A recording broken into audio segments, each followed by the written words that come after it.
咁古代咧俗語都有講啦，人死就要留名，虎死就要留皮。咁所以自然留名到後世咁多年嘅人先係強者啦。如果佢哋真係可以成為仙家咧，咁大家可想而知有啲唔一樣嘅。大家可能呢刻咧有啲奇怪，但係古代咧留落嚟嘅通常都係乜事乜事，好少真係有全名嘅喎。咁唔通其實留名唔緊要？其實唔係嘅，因為你知道有錢人通常都比較重視好多世俗，即係問好多風水啊，又好隱晦地留下一啲忌諱，但係就唔會同你哋講原因。咁其實咧都係呢一種嚟嘅。而家呢一個咁其實有一本書咧都將佢講得好清楚，就係、是《通志略世俗》，就係、是、講士所以別貴賤，貴者有時，賤者有名無事，就係咁嘅緣故啦。咁有啲咧就係、是、因為佢哋嘅名氣過大，同埋佢哋唔係啲咩貴族出身，所以先會有全名流傳落嚟咯。咁唔代表唔流傳嘅時候，其實就係唔貴咯。咁先講男性啦，咁因為仙家同正常有啲唔同嘅。首先舉嘅例子就係三國時期其實有名嘅人能人係就好多嘅，但係就關公一個被封為黑白兩道都拜祭啦。咁其實佢就屬於係正神級別嘅。咁仙家同正神其實有啲唔同，嗰個規範同埋嗰個可以講系統都有啲唔少少唔一樣啦。所以仙家咧就通常係一啲咧歷史上有記名，但係並冇恭為咧神格嘅有名人士啦。咁呢個咧，你哋問我，咁對於輪迴嗰啲人咧，後世嗰啲人有冇影響？梗係大影響啦！你一世成為俾人恭為神、恭為仙，點同普通人咧？係咪先？所以咧，佢哋嘅特性其實喺仙家度咧都有差別嘅。好似大家唔會覺得諸葛亮係攞嚟打交噶嘛？武官還武官，文官還文官，佢哋俾到嘅輔助咧，亦係兩碼子嘅唔同嘅事嚟嘅。咁所以其實第一就係你喺歷史度係有留名啦，第二度其實你嘅功德同埋偉績其實係後世知啦，你當時候認可，後世其實都認可啦。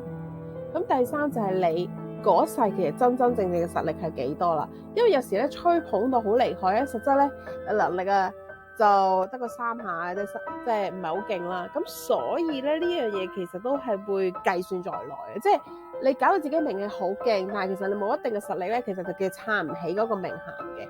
呢個就係總之係榮登係神同仙嗰啲人咧，都心知肚明㗎啦。咁所以點解講每一世都好重要，每一世都係閉卷插線，每一世都單程遊戲，唔好以為有 take two 就係咁嘅緣故咯。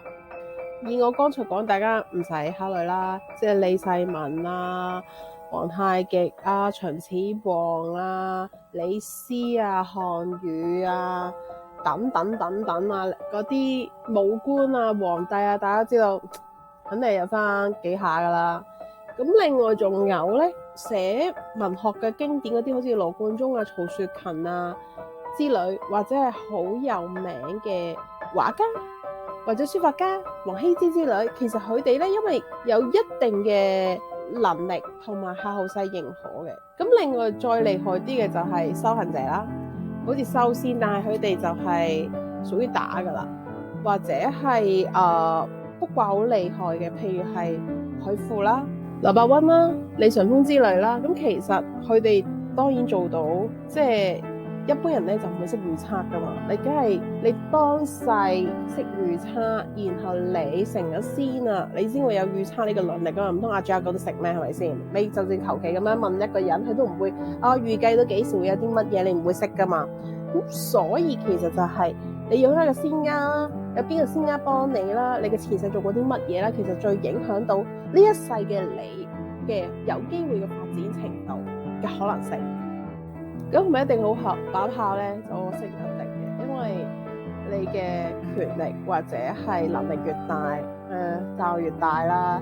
咁講到而家妖魔橫行嘅世界啦，你起得快自然有機會冧得快啦。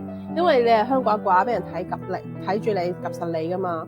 咁所以咧，呢個都係叫做福禍相依嘅，可以咁講。咁另外除咗男性咧，咁其實女性留名嘅唔太多啦。咁一般大家都覺得啊，妃子嗰啲全部都有被祭祖，其實係咪一定係勁咧？睇人嘅啫。因為妃子基本上都係安守本分。如果你係只係安安分分做一個好普通嘅女人咧，你名係有啦，實力就冇啦，就係咁嘅緣故啦。因為佢唔會將你生咗幾多仔當做你嘅實力嘅一部分嚟噶嘛。雖然呢個係你嘅福報，邊啲會厲害咧？唔使講啦，武則天、上官婉兒，咁然後係孝莊，咁呢啲類型嘅女人，你大家都估到啦，即係真係有功勳，有幫到國家，然後有一定嘅實力，真係有叫做決策能力嘅。咁另外仲有啲咩咧？就好似係一啲流芳百世嘅，好似李師師啊、陳圓圓之類咧。咁佢哋喺有私才有實力嘅話咧，咁都其實係 OK 嘅。咁再勁啲咧，就係間諜類型嘅西施，係啦，或者係褒姒啦。咁你問我，好似好厲害嘅妲己嗰啲咧，妲己嗰啲咧係屬於另一個體系嘅。咁但係就要睇佢哋真正嗰個靈魂，咁就要睇嗰個靈魂，主要係佢嘅仙家程度多係好定壞啦，同埋佢本身嘅靈魂係好定壞啦。咁你問我有冇攞住一啲明妃，即係好賢良淑德嘅，同時攞住妖姬嘅女性咧，靈魂咧有嘅，係啦。咁有冇一啲女性靈魂只係攞妖姬咧？有嘅。咁所以佢就會影響到好大嘅。咁另外梗係林徽因呢一類型嘅，大家知道實力一定係勁啦，張愛玲都係唔差啦，秋瑾啦。咁呢啲近時代嘅女性，佢哋因為有機會攞到埋即係西洋嘅文化嘅精髓，同埋涉足嘅項目比較多，又詩又建築又書法，然後又舞台劇，咁佢哋可以做到嘅嘢同埋厲害程度就會即係相輔相成咯。其實仙家厲害係有幾樣嘢嘅，第一個你陳述得好厲害，第二個就係你有修行，就有兩條路可以揀。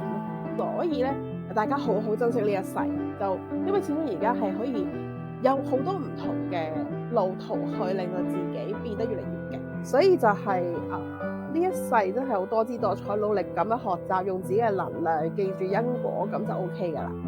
好，大致分享咗一下究竟點樣去界定仙家之類嗰啲嘢啦，咁有機會再同遲啲揭秘一下其他嘅小道消息。拜拜。